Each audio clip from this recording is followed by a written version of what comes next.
Welcome to the WSJM Morning Show video live stream for Tuesday, December 9th, 2025. As we're recording this right now, it is 7 a.m., and the temperature outside feels like about 7. Feels like 7 degrees, and we had some snowfall this morning. But that's winter in Michigan, and that's why we love it here. We're welcoming into the studio this morning Dr. Jonathan Beyer. Do you go by Jonathan? John? Dr. Beyer? John's fine. Okay. All right. Dr. Beyer. Sure. Thanks for joining us. We appreciate it. I appreciate being here. Thanks, Ken. Yeah, absolutely. And we got a road report just moments ago, and the road's a little bit slippery out there, but not too bad. Not terrible. Passable. Please be slow. Yeah, please be slow. You had somebody like driving up on you real quick, and they had to go around you a little bit. Yeah, that was nerve-wracking. And that's the thing I worry about most. I still remember probably from, a long time ago. My dad was on a bridge, a big long bridge going over the Columbia River out in Washington State, and slippery conditions. And somebody stopped in front of him. He stopped. Somebody else slammed into him. He had back problems forever after that. Yeah, so you got to watch that. So slow down, keep a distance. It's always like 2 beats when it's dry and perfect conditions. When it's snowing out there, a lot more. So tell us a little bit about yourself. So you're the medical director at the Berrien County Health Department. I am. What does that mean? I'm the physician who is in charge of the medical day-to-day and I'm the medical content expert for them. That's probably the best way of putting it. And I medically oversee a lot of the other health programs they do, although my wonderful nursing staff does all of the hard work, and shout out to them who just makes that place work every day. Yeah. And so what kind of issues do you deal with on a day-to-day basis, would you say? So that's the interesting thing about the health department is it deals with a huge number of things. A lot of them we don't really think about every day. So the things that I deal with a lot of it are infectious disease oriented things that can be like whooping cough in schools. I know that's been a recent issue that's been in Berrien County. We worry about, possible measles cases. Thankfully, there have been no measles cases in Berrien County. Tuberculosis, we keep track of everyone who has active TB and make sure they get their medications. Yeah. If it's a health concern, and I'm there to help lend a medical ear, and I do a little bit for the prescribing for the tuberculosis drugs. But again, my nurse practitioners and my nurses do all the clinic work, which is, again, they make that place run. Yeah. How many people would you say does it take to operate or to run the health department? I think the health department has 75 or 85 employees. But again, it's not just the vaccines. We have a very active environmental health. So when everyone goes in and says, oh, the restaurant's past the health department, we have that. We have groups that work with women, infants, and children. We have groups that work for lead and, lead screening. Yeah. Again, there's a huge number of programs, a lot more than what you think of when you just think health department. Yeah. Okay. So we'll be talking with Dr. Beyer here this hour, Dr. Jonathan Beyer from the Berrien County Health Department. And one of the things that he was talking with government officials about last week at the health department was vaccines. And so very important. I still have to get my flu vaccine. I'll set my appointment. I promise. I will go do it. So that because now's the time to do it. And especially with that variant that's going across Europe, I think it's especially important this year. So we'll ask you about that, if that's all right. You can set us straight, and we'll have that information coming up in just a few moments. If you have any questions, feel free to put them in the chat on the video live stream. We'll take a look at those there. Always be civil. And we'll come back and talk with Dr. Jonathan Beyer here in just a moment on the WSJM Morning Show. Local news is coming up next. Offer not valid in all states or where prohibited by law. Loans are subject to lender approval. See website for details. Honey, the credit card bill came and we're maxed out. Maxed out cards, rent is due. We just need some extra cash to help us get by. Maybe we should go to 27cash.com. With our bad credit? 27cash.com is one of the largest personal loan networks. They can help people with any type of credit get up to $5,000, and cash can hit our bank account as soon as tomorrow. When you need extra cash, go to 27cash.com. That's 27cash.com. 27cash.com. WSJM News now. Team coverage from the WSJM newsroom on News Talk Sports 94.9 WSJM. 7:05, it's the WSJM Morning Show for Tuesday, December 9th. I'm Ken Lundberg. Thanks for joining us on the WSJM Morning Show. 24 degrees in Benton Harbor right now, 26 in St. Joseph, 24 in South Haven. We had some snow, a dusting of snow this morning, so be careful. It's a little bit slippery out there. The feels like temperature, even though it says 26 on the thermometer in St. Joseph, it feels like 7 degrees. What do we have weather-wise for today? Partly cloudy skies, partly to mostly cloudy skies, a 30% chance of snow, high around 35 degrees. So it's going to warm up a little bit, at least as far as the thermometer is concerned. The feels like probably not, because we'll still deal with that southwest wind gusting up to 30 miles per hour. Tonight's forecast, this is when it gets messy. We're going to have a mix of rain and snow. Not just 100% chance is what the meteorologists are calling for, which means, it's going to be rain snow mix tonight, a low around 32 degrees, southwest winds gusting up to 40 miles per hour. So that could cause some visibility issues where the snow is. Wednesday's forecast, mostly cloudy, rain, snow likely, an 80% chance of that, a high around 37 degrees, wind gusts up to 30 miles per hour. Then Thursday's going to come in with some colder temperatures, mostly cloudy and cold.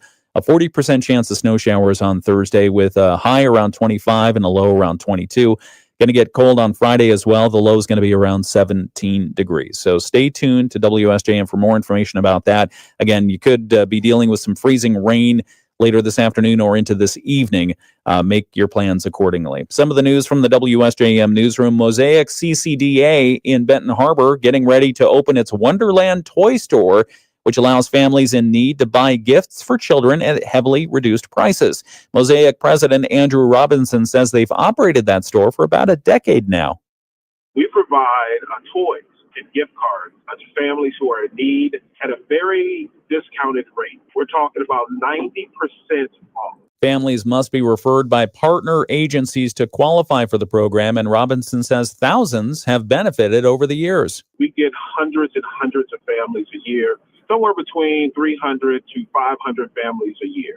Last year, we had about 350, and we had over 1,000 kids that were served. Mosaic is seeking donations of new toys for ages 12 and under, as well as gift cards and monetary contributions. Toy price tags should be left on donated items. Details are available at mosaicccda.com.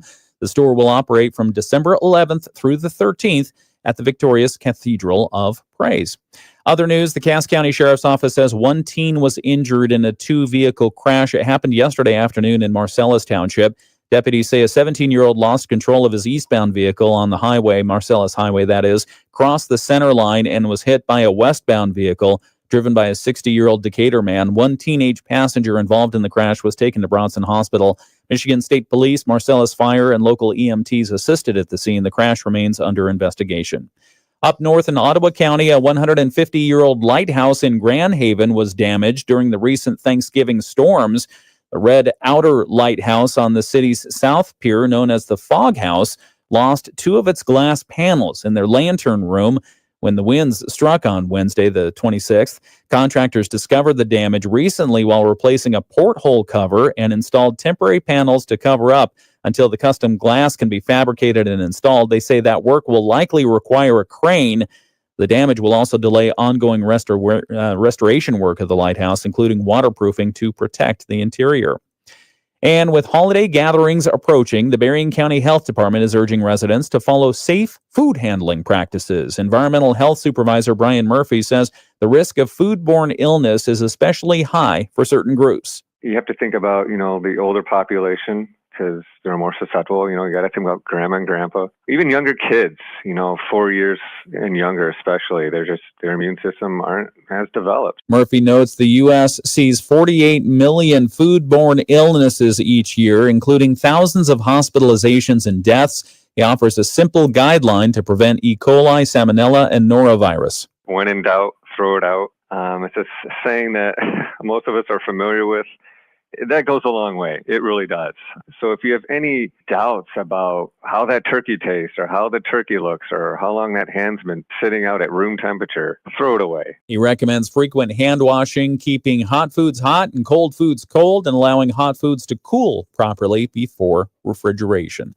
That's a look at some of the local news that we have in the WSJM newsroom. We'll have more in just a moment, including sports. But first off, and I didn't stage that story to as an introduction for you, Dr. Jonathan Beyer is here. He's from the Berrien County Health Department. He's the medical director there. Good morning, Dr. Beyer. It's good to see you. Good morning, Ken. Thanks for having me. On that last note, okay, I have a question about food safety. Okay. I know you're the medical director there, but there's an ongoing debate in my household. Okay, if you pull cheese out of the refrigerator, if you pull cheese out of the refrigerator and it has a little bit of green mold on it, can I still eat it? I just scrape the green stuff off and eat it. I mean, that's what I do, but I'm not sure that's public health approved there. All right. Okay. My wife, Stephanie, is not appreciative of this. But anyway, no, I just see your doctor if you have questions about that. Anyway, Dr. Beyer is here from the Berrien County Health Department. We were hearing comments from you last week. We had a news story about some of your thoughts on the current vaccines and the flu vaccine that's out there and how it's going to help people from getting incredibly sick. There's a new strain that's coming across Europe. But so we thought we'd come in, we thought we'd ask you to come in and talk to us a little bit about that, but also yourself, your role at the Berrien County Health Department. So let's start where we typically do with your origin story. Who is Dr. Jonathan Beyer? Hi. I started life actually as a volunteer EMT at my local fire department in suburban Philadelphia when I was 17. That's how I got into medicine. Really? Yep. And I did that all through college, and I loved medicine. So I figured, well, if this is good, I should go to paramedic school. Yeah. So then I went to paramedic school out in Fairfax County, Virginia. Okay. I had been in college in the DC area, and I loved paramedic school. It was an absolute blast. Yeah. And I went back to Philadelphia, where my parents are, and I was a paid paramedic for about 7 years. Busy urban system, very much like Benton Harbor, Kalamazoo, or Grand Rapids. Okay. And absolutely loved medicine some more. And I loved being on the street. I loved being a paramedic, but I wanted to do more. Paramedics are run by protocols, and you'd get to the end of the protocol and be like, well, what do I do next? Well, what do you do? What are you, the physician, doing? And eventually I got told too many times, well, if you want that answer, you should go to doctor's school. They challenged you. Yeah. So apparently in this near, Batman-esque, revenge plot, it took me 12 years of grad school to prove that I could do it too. Wow. So I went to med school. I did residency. I went to med school at the West Virginia Osteopathic School. I did residency at Penn State. I did fellowship at Penn State. And then I got recruited from Penn State here to work for the ER group at Corewell here. And I've been here ever since. I've been here for almost 13 years now. Wow. There's a lot to unpack there. Yep. We're gonna do that. So when you started at 17 as a volunteer EMT, how did you get connected with that? How did you even know that was a thing to do, and why did you do it? So the story goes back even further. So I had been a Boy Scout like just about everybody else. And my job, like everyone in Boy Scouts, usually they fall into some role. Mine was not orienteering because I couldn't find my way out of a wet paper bag. So what they assigned me to do is I was the first aid guy. Okay. And I really liked it. And I remember we were going through the toolbox that had all the first aid stuff in it. Yeah. And there was a doctor who's one of the scout leaders, and he pulled out something that I now know is an oral airway. I didn't know what it was then. And he was trying to tell me like what I could do without telling him and what I needed to find him for if I needed it. And he pulls out this airway, goes, this is too much and you need to find me. But it was that, how do I learn what that is? And how do I learn how to use it? So I signed up for an advanced first aid class at another fire department, and I always knew I wanted to be an EMT. So I was real lucky that my local community had volunteer opportunities. That's amazing. Okay, we're going to continue this conversation with Dr. Jon Beyer. He's with the Berrien County Health Department. We'll do that on the video live stream right now. We've got sports on the radio, a couple of important messages, our weather forecast. Again, we'll continue that conversation with Dr. Beyer right now on the video live stream here on the radio. Sports. Okay, we're still here on the video live stream. Okay, I'm fascinated by this. So what are your first memories as a volunteer EMT in Philadelphia? I think my first memories were how different other people lived than me. Even though I was in my same neighborhood, you still got to go into other people's homes. And I was quickly discovered that not everyone lives like you live. Some people are not as fortunate as you are. And it was a personal journey to learn how to deal with stress. I mean, you have to be at your best when others are at their worst. So that was a huge learning curve for a 17-year-old kid in a suburban household whose parents had worked very hard to shield him from, pain, suffering, those type of things. Yeah. So, because as an EMT, I mean, emergency medical technician. Yes, sir. Right. And so if I think about the times that the ambulance has been called to my parents' house, we don't stop and clean up for guests. You're seeing how people are living in the moment of greatest stress for them, which might be a life or death situation. Yeah. And the other thing that got brought to me especially was I got to see, and this sounds like a weird thing to say, but I got to see people in poverty, which I was very lucky growing up. My parents both had jobs, and I grew up well taken care of and clothed and fed. But if you don't see how other people live, sometimes you don't know that there's other people out there. Again, if you're a teenager living your life, you don't really stop to think about, wow, this person has a drug problem or an alcohol problem, or this person is homeless. That's something that I got introduced to very quickly about, what all that looks like, what would violence. I mean, I grew up, again, I was very lucky. I grew up in a house with loving parents, 2 sisters. And, the most violence we saw was when my sisters and I fought like every siblings do, but not real violence. Yeah. And that was another introduction of, and sometimes it's just how to deal with people who are in pain. Yeah. And that's, again, not something that every 17-year-old suburban kid sees. Yeah, and you think about some of the urban areas in and around Philadelphia. Did you ever get scared for your own safety? When I worked as a paramedic in the Upper Darby area, we all had bulletproof vests. Oh, it was a knife and gun club. It was busy. I had a couple opportunities where I thought things could go south, where we got assaulted on a fairly regular basis, the point where they actually sent us to self-defense class to learn how to deal with it. I had Upper Darby Police Department is fantastic. You're there to help. I'm sorry. You're there to help and people are assaulting you? Quite often. Sometimes it's because they are having psychiatric disturbances or they're under the influence of alcohol or drugs. Some people are just jerks and they just want to fight with the medics. Yeah. And that was really common for us. Huh. Bulletproof vests for the EMTs. Yep. That's a war zone. No wonder they call it a war zone. Yep. Okay. All right. We're going to continue this conversation with Dr. Jon Beyer, Berrien County Health Department, in just a moment. We've got to get a quick check of the weather forecast. It's going to be messy tonight. Stay tuned. Dogs and cats is included with the purchase of collision coverage and subject to policy terms. A few areas of light snow this morning, otherwise becoming just cloudy skies through the day. High temperatures getting up around 35. Rain and snow will start early evening and continue overnight tonight. Lows will stay in the low 30s. And then tomorrow, rain showers switching over to snow showers in the afternoon with highs at 37. We're looking at lake effect snow in 20s on Thursday. I'm Chief Meteorologist Carrie Peugeot. The Morning Show with Ken and Friends on 94.9 WSJM. It's 7:18. It is the WSJM Morning Show for Tuesday, December 9th. And thank you so much for joining us. We are visiting with Dr. Jonathan Beyer of the Berrien County Health Department. He's the medical director there.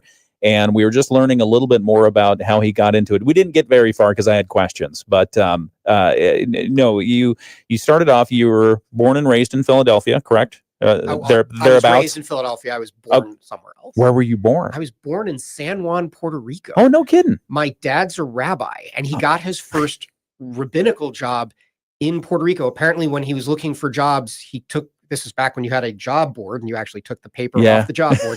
So he took 2 home to my mother of jobs that he liked. And he said, all right, there's 2 I like.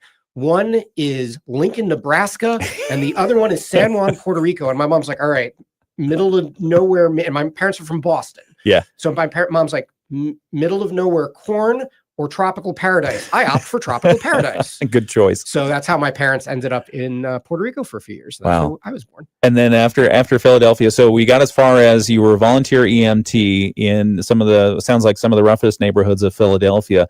Then you went on to higher education. Where'd you go to school? Yeah. So just to correct, my volunteer time was in my hometown, which was very quiet. Okay. My paramedic time was in the rougher neighborhood. I went to college at George Washington University in Washington, D.C. Okay. I have a degree in political science of all things. You can see I'm that's using helpful that these days. Yeah. Yes.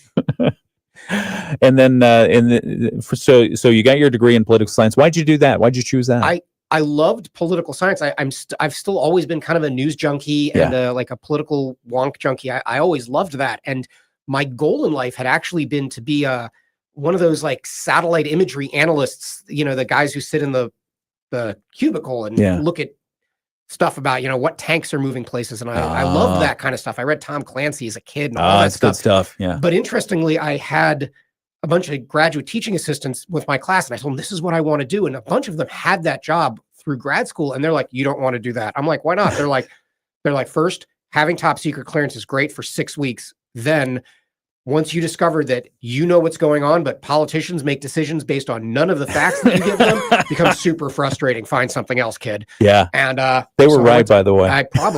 So I went to paramedic school. Okay. All right. So paramedic school, you decided this is something that I volunteered for in my hometown that I appreciated. I could see myself doing this as a career. Yeah. And so then what? So I went to paramedic school. That was a year. And I did that in Fairfax County, Virginia. I was very lucky to go to school there. Fairfax is one of the best fire departments in the country, if I can say that. Yeah. And so then I finished paramedic school. And then I, from there, went back home to Philadelphia. And I got a paramedic job at the next town over, which is Upper Darby from where I lived. It's like night and day.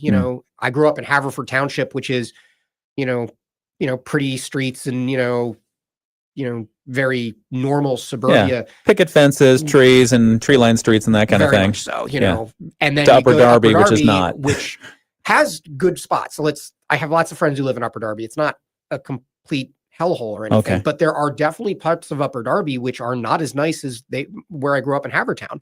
And there are parts of Upper Darby that have problems with crime and have problems with drugs. And that's where I started working as a paramedic, and I was there for 7 years. Okay, and then you mentioned that as a paramedic, you were interested in protocols. I don't understand protocol. What is that? So, all paramedics and just all pre-hospital people in the United States work off of protocols, which is kind of a how-to guide to do medicine. So that's how paramedics and EMTs are not licensed; they're certified, and I won't bore you with the details of it, but basically, they can't just do what they want. They have to follow a guideline. So if you come up and say, I'm having chest pain, there's a protocol. Okay, you're having chest pain. I ask you the following questions. I make sure to get an EKG. I take your blood pressure. I give you aspirin, and I take you to the hospital. Yeah. And so for most scenarios, common scenarios, there are protocols of what to do, and there are guidelines for how you're supposed to do things. Yeah. And I got frustrated because I wanted to do, I knew like, I bet I could do this for this patient. This would be great. And someone would say, that's not in the protocol. And I'm like, but why not? It's the right thing to do. And they're like, but it's not. And so I wanted to do more. And so that drove me to go to med school. Okay. All right. And was that difficult? I loved med school. Yeah. I thought it was great. It is difficult. I will not, I won't sugarcoat it. It's, it's 60 hours a week studying. But it answered all the questions I had. I thought that was fantastic. Yeah, about why we did this and versus that. Yep, because a lot of the times when I was told no as a paramedic, I'd say, well, why can't I do this? And it turns out they were right for telling me I shouldn't do some things, but I didn't understand the complexities behind the questions I was asking. And because of that, I didn't understand the answers I was getting. Yeah. So by going to med school, that gave me the knowledge I needed to be able to ask the correct questions to understand the answers. We're talking with Dr. Jonathan Beyer. He's the medical director at the Berrien County Health Department, and we're getting a little bit on his background before we dive into the issue of vaccines. So how long did you spend in medical school? How many years is that? So it's 4 years. I did a 5th year as a teaching year. It's a great bargain. You do an extra year for teaching, and they pay for the last 2 years of med school. So I got half price med school. It was really awesome. So you have to teach? Yep. So, well, you don't have to. It's a competitive position. So, you apply for it. They only took 3 people a year for this slot. Cool. So I taught like physical diagnosis and stuff like that. So I taught the first years, and I got, you teach for 12 months and then you get 24 months of tuition assistance, which is superb. Okay. And so then I did 4 years of med school plus 1 year of teaching, which is not required. I just did it as something I wanted to do. Yeah. I then went to residency. I went to Penn State in Hershey, Pennsylvania. I did an emergency medicine residency. You see a lot of chocolate problems there? Mostly self-created. Yes. Sorry. No, it was actually fantastic because a lot of the nurses, their husbands worked at the factory. Oh, okay. And so we would get a lot of chocolate that fell off the truck, and the nurse would just come in with, I probably shouldn't say that out loud, someone's about to get in trouble. Yeah. But they would come in with just boxes of chocolate, and there's even types of chocolate that you can only get in Hershey, Pennsylvania. You can tell I really like chocolate. Nice. And I did 3 years of residency. I was a chief resident, and then I did a year of fellowship, which is like further specialization. So I did 2 fellowships. I did one in ultrasound and one in EMS. So I did a fellowship on how to be the doctor in charge of paramedics. Wow. What was your vision as you were doing all this, accumulating this knowledge, the certifications, the licensure? What was your goal? What did you see as your path? I wanted to be the EMS medical director that I wanted to have when I was a paramedic. Not saying that the medical directors I had weren't good. They were the ones who were my mentors and got me into med school. Yeah. But there were definitely ones that were more active than others. And it was, again, that when I'm in charge, I will do things differently. So that was the challenge. Well, how do you become in charge? You go to med school, residency, and fellowship. Well, what is that going to take? Well, there you go. Here's the path. Here's what you want to do. So and have you achieved this? I'm the EMS medical director for Berrien County, so I think I've gotten there. Yeah. What does an EMS medical director do? So that, again, all right. EMS medical direction means person who is medically responsible for what the EMTs and the paramedics are doing on the street. It's a little more complicated than that, but that's the good explanation. Okay. The protocols that those paramedics follow that we talked about earlier, I helped write and design some of them. And a lot of it is oversight, like anything else. Like how'd you guys do? Is there a problem? In Berrien County, I'm very lucky that also includes a little bit of field response. We have a couple of EMS physicians out of Corwell, and if we're close and if we can, some of the physicians, including myself, will go to car accident scenes and stuff like that, and we will help on scene, which is really nice. Okay, and that probably helps set future protocol. Yep. Any adjustments that might be necessary. Exactly, sir. Okay. All right. We're talking with Dr. Jonathan Beyer from the Berrien County Health Department. One of the things that struck me as you would be a good guest is you were talking last week at the Berrien County Health Department, I think it was last week, about vaccines. Yeah. What do we need to know about vaccines? This is the time of year when we hear a lot about vaccines. Where do you want to baseline us? So I'm going to start with vaccines are important and vaccines are safe. Vaccines are one of the 3 most important health improvements we've had in the last 125 years. If you go back and look 100-something years ago about the major causes of death in the United States, they were all from infections. They were all pulmonary infections or viral infections or gastrointestinal diseases.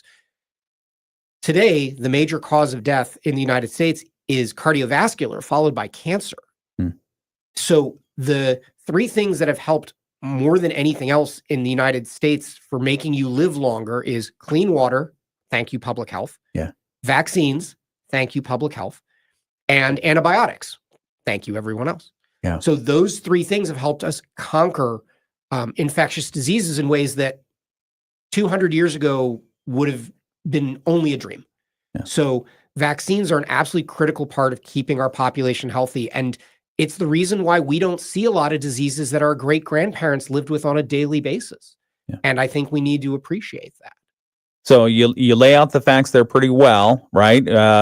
People aren't coming down with smallpox like they used to, that sort of thing. So it's all going well, right? Everyone loves vaccines. I wish. I'm being facetious. I know. Yeah. So we'll start with the overwhelming majority of the population still vaccinates, which is good. I'd love for that number to be 100%. I know it's never going to be 100%, but the number we always look for is 95% because that gets us to something called herd immunity, HERD. Yeah. So herd immunity is when enough of the community is vaccinated that it would protect the other 5% that's not, because there's just not enough unvaccinated people for the disease to kind of swim in the sea. Right. Where I went to residency at Penn State, we had a very large Amish population. The Amish don't vaccinate, nor do they use electricity. They live the life. I respect them for that. But the community around them took vaccinating very seriously, because we knew that if we didn't vaccinate as a community, we would put the Amish at risk. So the community in Penn State took it very seriously to try to protect our Amish neighbors with that herd immunity. So it's an important thing. And again, there's diseases that I've never seen in med school or residency because they don't exist, but they're coming back. Yeah. That's really scary. Let's talk about that. Let's take a break for just a moment. We're going to continue the discussion on vaccines. It's where the discussion is with Dr. Jonathan Beyer. He's the medical director at the Berrien County Health Department. It's 7:30. We've got a couple of messages, and then we're going to break for financial information, our news report from Bloomberg, and then world news. It's all right here on the WSJM morning program. All right, still on the video live stream. Let me make sure we've got everything queued up here. We do. Okay, so numbers, data, how are the trends for vaccinations going? The vaccination trends, I can at least speak in terms of Michigan and Berrien County, are going down, especially for things like MMR vaccine, which is the measles, mumps, rubella, and for whooping cough, that's going down as well. Those numbers are in the high 70s to low 80s. How long have those vaccinations been available? MMR and whooping cough? At least 45 years. Okay. I got them all. I'm 50, and I've got all of them when I was born in Puerto Rico, so it's at least since 1975. Yeah. I apologize if I don't have the No, exact that's all right. I wanted to get the point out there. They've been out there for decades, so they've become kind of part of the norm, part of the usual. I remember when my mom, who had challenged, or at least some opportunity for better record keeping, had to find the immunization booklet before I could go to public school. Because if I couldn't prove that I had the immunizations, you couldn't go to public school. Is it still that way? You still need, in the state of Michigan, you still have to be vaccinated to attend public schools unless you receive a waiver. If you need a waiver, you have to go through the health department for that waiver. Yeah. So what happened? Why is the trend changing? Can we all just blame COVID for it and everyone getting scared around that? So COVID, I think, turbocharged the discussion, and the people who were vaccine hesitant became more mainstream after COVID, because the discussion of vaccines became much more prominent. You know, we went from a society where we didn't think much about vaccines. Yeah, those are something kids get. And we just kind of trusted it and went forward with it. And then when COVID happened, the rate of information change with COVID was so rapid, it was hard for people to catch up. The example I give is when COVID first started, someone in one of the ERs I worked with here in Berrien County had posted what we know to treat about COVID. And this was very early on. This was like March of 2020. And this was the data we got from Louisiana and from Seattle and from New York, the first 3 big epicenters in the United States. And it had stuff marched out, but like, we'll do this, then do this, then do this. If this doesn't work, do that. And as the years went on, people kept crossing things off and then writing in the margins what did work, because what we thought worked in the beginning didn't end up working in the end, and vice versa. And sorry, we're going to have to break. We'll come right back. We're talking with Dr. Jon Beyer, Berrien County Health Department, in just a moment. On WSJM. 7:33 WSJM Morning Show continues. We've got news from ABC coming up next. A quick check of the weather forecast out there. Sorry, we're right in the middle of a very good point of discussion with Dr. Jon Beyer from the Berrien County Health Department. We'll continue that in just a moment here on the WSJM Morning Show. But first off, weather check: 25 degrees and cloudy skies in Benton Harbor, 27 and cloudy in windy as well in St. Joseph. South Haven is 26 degrees. And it feels like 7 degrees out in St. Joseph today. We do expect another a good bit of precipitation tonight, this afternoon and into tonight. So today's forecast, mostly cloudy, a 30% chance of snow, a high around 35, and wind gusts out of the southwest up to 30 miles per hour. Tonight's forecast, cloudy and a 100% chance of rain-snow mix. this evening. A low around 32 degrees and wind gusts still up to 40 miles per hour out of the southwest. Wednesday's forecast, mostly cloudy, rain and snow likely, about an 80% chance, and a high around 37 degrees. The wind's going to come out of the west-northwest, about 30 miles per hour as well. So it's going to be a blustery and rainy and snowy and freezy type of situation over the next 24 hours. Just be ready for it. 7:34. ABC News, I'm Sherry Preston. Yes, it's winter and it is supposed to be cold, but Americans certainly are feeling it this week. Wind chills are in the single digits or below zero from Michigan to Maine, and they're in the teens as far south as Virginia. Drivers there can expect slick roads this morning. Meanwhile, the Pacific Northwest is bracing for up to a foot of rain this week. 2 high water rescues were reported east of Seattle. ABC's Sophie Flay. President Trump offering $12 billion to farmers to help them recover from losses they have suffered because of the Trump tariff policy. Last week, he said he'd have no problem with it. President Trump now saying he never supported the release of a video showing the U.S. military striking a suspected drug boat in the Caribbean and hitting the boat a second time, killing 2 survivors who were on board. It's now official. Kids under the age of 16 can no longer be on social media in Australia. One 15-year-old is challenging the ban in court, arguing it limits freedom of communication. This is ABC News. WSJM News Now. Team coverage from the WSJM Newsroom on News Talk Sports 94.9 WSJM.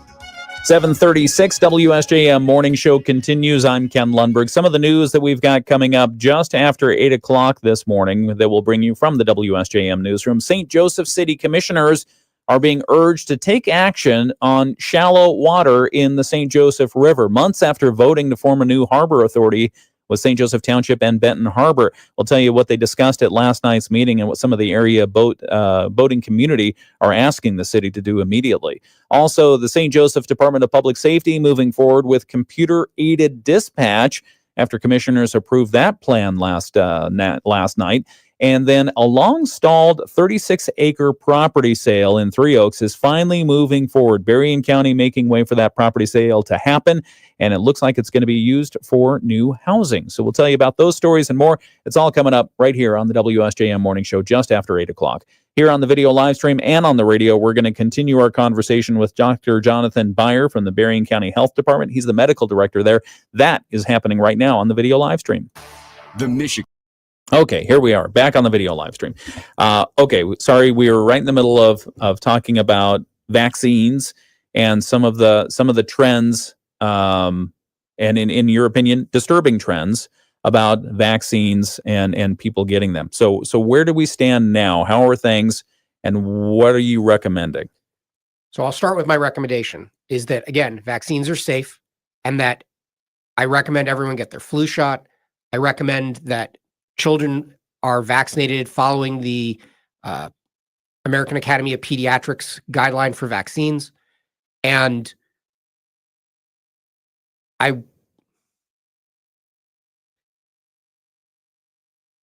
want people to talk to their pediatrician or talk to their family doctor. Yeah. I know there's a lot of confusing information out there these days, and I know that's got to be very difficult. I know it's hard to follow some of the conversations in the media. It's hard to follow some of the conversations with battling scientists. If you have questions, follow up with your family doctor. Ask them. You can follow up with the health department. We're happy to talk to you as well. Yeah, and I if you don't mind, I'll hone in on that pregnant pause that you had. I think it's in part due to the very vibrant conversation that's happening at the highest levels of government. I mean, we've seen a lot of confusion come out after some policymakers have issued what some in the medical community would say, well, that's not been peer reviewed. That's not been totally vetted out. We need to have a deeper conversation before we just do something or recommend something different. Because at the end of the day, it's not a tariff. It's your public health. It's the health of an individual. And so where is that storm of information from a medical point of view? What is the community thinking, and what can you do? What can you recommend? So there's never like one opinion. Obviously, there's lots of opinions out there. I think the overwhelming Doctors are pretty easygoing people, right? Some No. of them. Some of us. Some of us aren't. Not opinionated at all, but no, please go ahead. All doctors have their own opinions, but in good news, the major medical societies, Infectious Disease Society of America, American Academy of Pediatrics, the Family Practice, all of those groups still recommend the vaccine schedule that has been in existence for the last 20 years. Yeah. What was the second part of your question? Oh, the second part of the question. So in the climate of all this conversation, your recommendations, and then where does it stand currently? Where do you go from here? So I'm happy that people are skeptical and asking questions. I always like well-informed consumers of medicine. But again, sometimes it's okay to ask for help. So if an individual says, hey, I see a lot of stuff on social media that says, insert fact here, which could be of questionable origin. Yeah.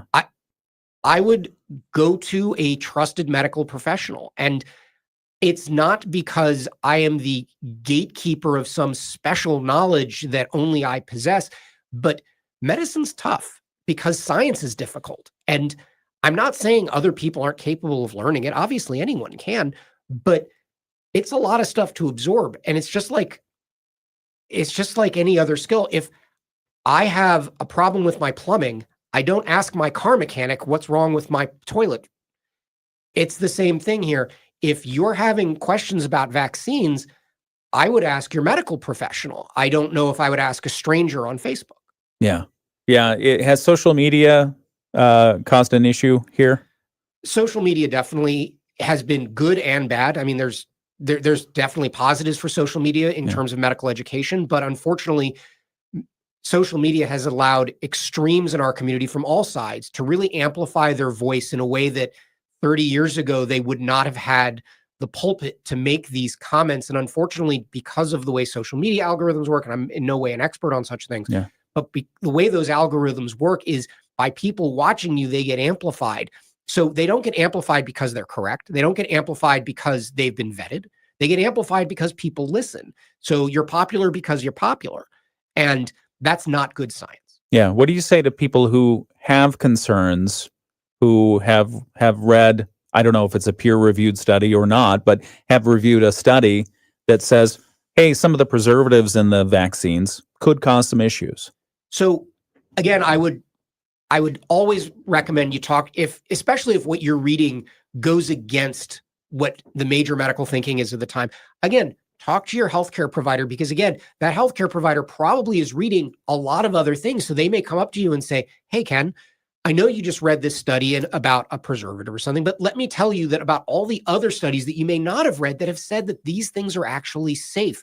Yeah. Because for every one study you read, there's probably a dozen other studies out there talking about that same issue. There's no one and done study on any topic in medicine. And if it's been studied once, it's worth studying about another 10 times. Yeah. So they'll keep looking at it. So you may not know about all those other studies. So it's really worth having someone help curate you through the information, because there is a lot of it. Yeah. And from my point of view, it's good that there are multiple studies and that there are multiple people taking a different look at these different topic areas, because more information is better when you're talking about your own healthcare, right? Very much so. Again, medicine is about skepticism. I mean, that's why I never say to people, don't question authority. Always question. That's the whole point of medicine is, hey, is there a better way I can build a mousetrap? Or why does this disease this? Or, I mean, this is how medical innovation works. Man, do you think something else could work for this? Yeah. I mean, that's how inventions happen. Okay, we're going to continue this conversation in just a moment. We're going to make it part of our Moody on the Market update. Stay tuned to the WSJM Morning Show. Areas of light snow this morning, otherwise becoming just cloudy skies through the day. High temperatures getting up around 35.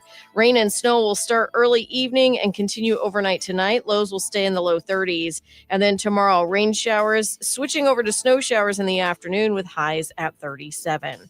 We're looking at lake effect snow in 20s on Thursday. I'm Chief Meteorologist Carrie Peugeot. The Morning Show with Ken Lundberg on WSJM. 7:44. We're having a good, lively discussion here with Dr. Jonathan Beyer. He's the medical director for the Berrien County Health Department. You're also the FAEMS. Tell me again what that is. Okay, those are just initials after my name, which basically states that I'm board certified in EMS or emergency medical services. So I have 2 board certifications. One is in emergency medicine, which covers the ER part of my job, Yes. where I work at the Corwell Health ERs. And the EMS part is the medical director for the pre-hospital people, the EMTs, first responders, and paramedics in Berrien County. And that FAEMS is a fancy way of saying that I did more school and took more multiple choice tests. Love it. We're having a great conversation with Dr. Beyer here. Let's make this part of our Moody on the Market update, which is brought to you by Insurance Management Service. Call IMS today. They are your local auto owners insurance agency in St. Joseph and in Niles. And as part of our Moody on the Market update, we cover business updates. We cover life in Southwest Michigan and why we love it here, and interesting people you should know. And I know Dr. Beyer is very interesting, and I'm glad he's come in and shared his information with us today. And so let's continue that conversation. So we've been talking about your background. We've talked about vaccines a little bit. Can we talk just generally about the state of Berrien County's health right now? What are the biggest health concerns in Berrien County right now? And I know I'm just popping this question on you, but if you had to think about maybe what are those things that I should think about as a resident of Berrien County that, okay, I'm interested, I'm curious, what are the health issues right now that are being addressed or should be addressed, or that we should keep an eye on, or that we want our policymakers to keep a better eye on? What are those? One of the big ones in Berrien County is stroke. Yeah. Unfortunately, Berrien County is one of the worst offenders for stroke mortality in the state of Michigan. I was actually surprised when I learned this. Wow. Why is that? Part of it is hypertension. Part of it is diabetes. Part of it's obesity. So these are all things that are health crises in the United States, not just Berrien County, but these are all things that need to be addressed. So please, again, follow up with your family doctor. Please take their advice. Please take your meds. That I always tell people, my patients, about high blood pressure and diabetes. I'll tell them, it's like, you can forget about your diabetes for a couple of days, but your diabetes never forgets about you. And so I tell people that having diabetes or having high blood pressure, it's like having a second job. Yep, you got to watch what you eat. Yep, you have to do all these things. And they'll be like, but I don't feel like I have high blood pressure. You're right. You don't feel like you have high blood pressure until you have your stroke, until you have your heart attack, until your kidneys fail, or some other unfortunate result. So, yeah, I mean, it's unfair that you have to have this second job, but it's important because every day in the emergency department, we see the results of these diseases, and they can have catastrophic and life-changing and sometimes life-ending effects. Yeah. Why is that you think Berrien County has the high number here? I don't know all the epidemiological data for why. Again, I think part of it is, I mean, I can take the 10,000-foot view, and some of it is Midwestern diet, real high in salt. Yeah. Another part is not every neighborhood around here has good sidewalks. It's hard to take walks. Exercise is hugely underrated as something you need for your health. But if you live in a neighborhood and there's a lot around here that don't have good sidewalks, where are you supposed to walk? What are you supposed to do for exercise? Yeah. So those are contributing factors. I'm not sure those are the base of all the problems. But those are contributing. Yeah. No, that's definitely eye-opening. Any others that are primary on your mind? That, and unfortunately, violence is a major health concern. I know that doesn't sound like one because you're like, it's like it's not like you go to the doctor's office and he prescribes you, please don't get shot. Yeah. But there is violence in Berrien County, unfortunately. It does affect some communities very, very deeply. It does affect mortality. And that, in a public health perspective, needs to be addressed as well. Yeah. Okay. We're talking with Dr. Jonathan Beyer. He is with the Berrien County Health Department. He's the medical director there. And that's part of our Moody on the Market update for this hour. It's brought to you by Insurance Management Service. Call IMS. They are your local auto owners insurance agency in St. Joseph and in Niles. We're going to continue this conversation on the video live stream. Come back here on the radio and conclude in just a few minutes on WSJM. Rich Brandon Cherokee from Insurance. Okay. Back on the video live stream. Okay, so I know we got through some of your history, not all of your history. So you graduated medical school, you became a doctor, and then how long and where were you when you graduated? And then how long did it take you to get to Berrien County? So I actually came right here from fellowship. Okay. And so this was my first job out of training, basically. How did you get hooked up with this? I actually was looking at a hospital in Ohio, but they didn't have a spot. I had some very specific things that I was looking for. I liked being in a small town after being in West Virginia and Hershey, Pennsylvania. Yeah. I wasn't eager to go back to Philadelphia. Honestly, I don't miss the traffic. Yeah. And so I said, well, let's try small town. And I wanted a smaller hospital where it was more of a community feel. And I'm a DO, so which is still a doctor, but it's just a slightly different DO, the osteopathic physician. Okay. So I'm still a licensed physician. It's just different path to get there. And at that time, the emergency medicine residency was an osteopathic residency program. Now it's just residency. So now everyone just does the same thing. And I felt I owed something back to the community to, someone was nice enough and took pity on me and sent me to med school. So I figured I'd come back here and help teach. Plus the other big thing was I was looking for that EMS medical director job, and they had one here. And so the hospital in Ohio didn't have a spot, but the people who ran the ER group here were part of the same ER group. Anyways, my resume got floated around and I got a call going, hey, do you want this job in Michigan? And I'm like, where's Michigan? And I'd never been here before till my interview. And wow.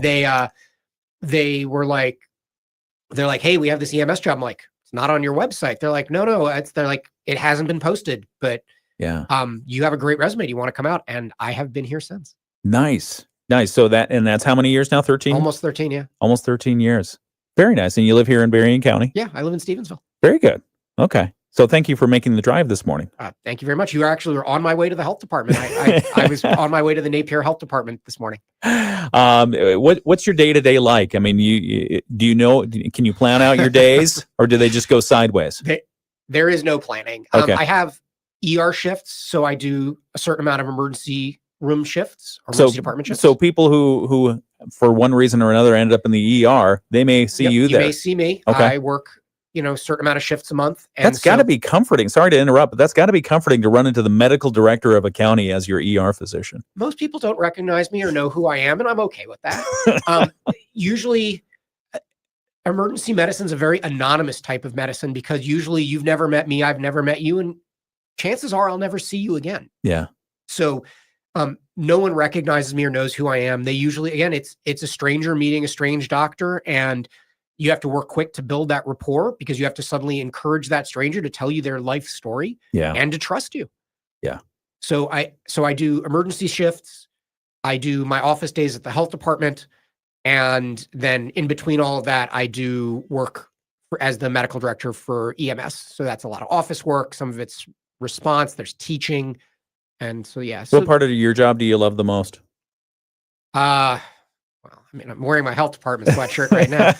I will tell you that my love has always been pre-hospital medicine, and I absolutely love being outside. I love doing medicine on the street. I'm very fortunate that the Berrien County Sheriff's Department allows me to do medicine with their tactical team, with their hazmat team. Those are things that I absolutely love. It's challenging because if you want to know how to practice medicine, try doing it with everything you have just in a bag that you can carry on the side of the road. Wow.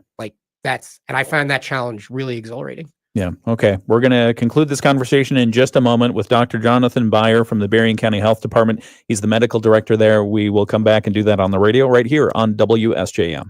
Anytime, anywhere. Plus, listen to WSJM live right on your phone. Download the free WSJM News app today from your favorite app store. News Talk Sports, WSJM.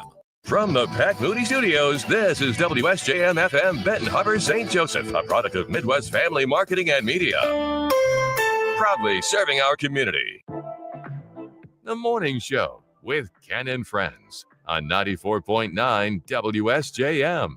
7:53, Tuesday, December 9th. You didn't know I got to spring questions on you, right?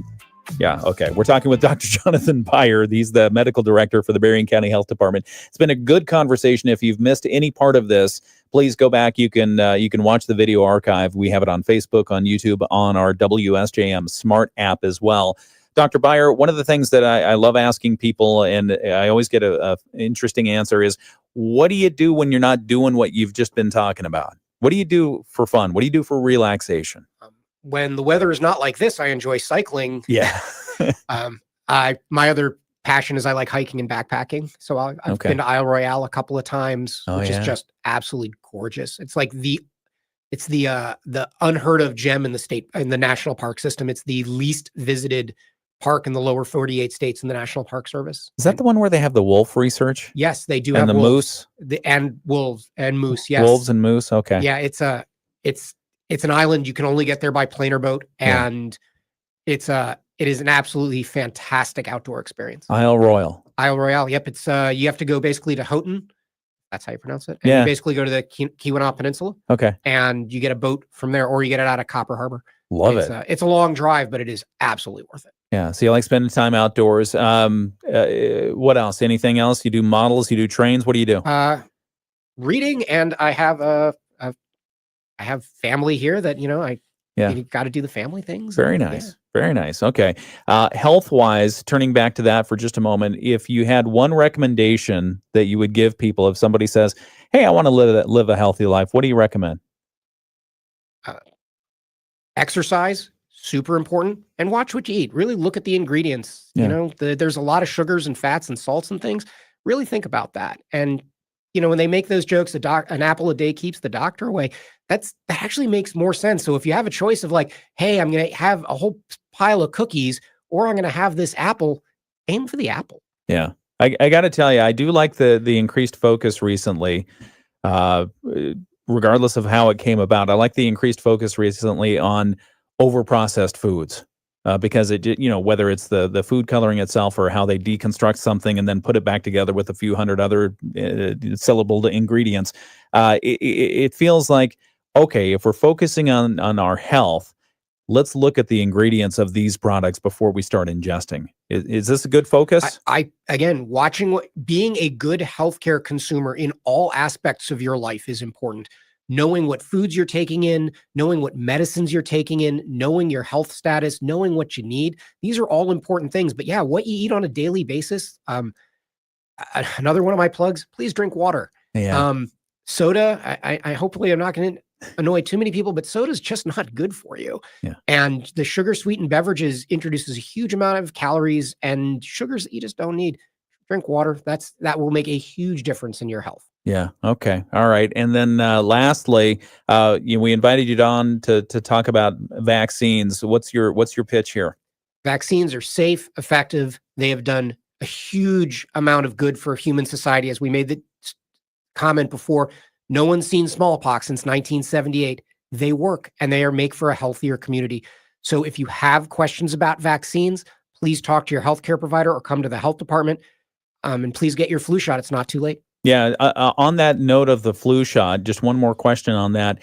There seems to be a strain that, if you read the news reports, is overtaking Europe right now. Can you give us kind of an update? What's your view on that? I believe it's still partially covered by the current vaccines that we have. I don't remember the exact genotype, so I apologize. Yeah. But the flu vaccine will still help you. So please remember, the flu vaccine does not prevent you from getting the flu. It means that you will not have as severe a case of it, and it reduces your chances of hospitalization and death, which is really important.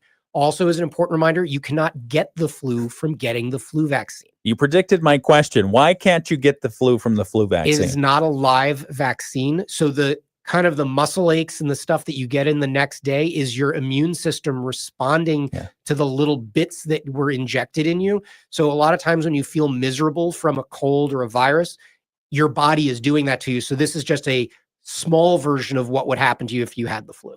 Okay. All right. Anything else in the 30 seconds we have? No, I really appreciate you having me on today, Ken. Thank you so much. No, absolutely. Thank you. It's been a joy talking with you. Dr. Jonathan Beyer. He's the medical director at the Berrien County Health Department. And again, I think overall, if you have questions about your health, talk to your medical provider directly. Yep. But if people want to get more information about what's happening Berrien County health-wise, send them to the website. Yep, Berrien County, bchdmi.org. And there's a lot of good information and links on there if you have any more questions. Okay. Dr. Jonathan Beyer from the Berrien County Health Department. He's the medical director there. Again, if you have any questions or if you have any thoughts, for sure talk to your medical provider, or you can go to the Berrien County Health Department, bchdmi.org website and see what the current guidance is there. And you have flu shots at the Berrien County Health Department. Yes, we do. Okay. Please just call and make an appointment. Weather forecast for today. We're looking at mostly cloudy skies. We had some snow. There's still a 30% chance of snow today, a high around 35 degrees. Southwest winds gusting up to 30 miles per hour. Tonight's forecast, cloudy and 100% chance of a rain-snow mix. The low overnight is supposed to be only around 32 degrees. That's going to make for kind of a sloppy mess, but we do have wind out of the southwest, 10 to 20 miles per hour, gusting up to 40 miles per hour. So the wind could make visibility some issues there. Wednesday's forecast, mostly cloudy, a rain-snow mix likely, about 80% chance of that. From ABC News, I'm Sherry Preston. Continued back and forth over the video of the full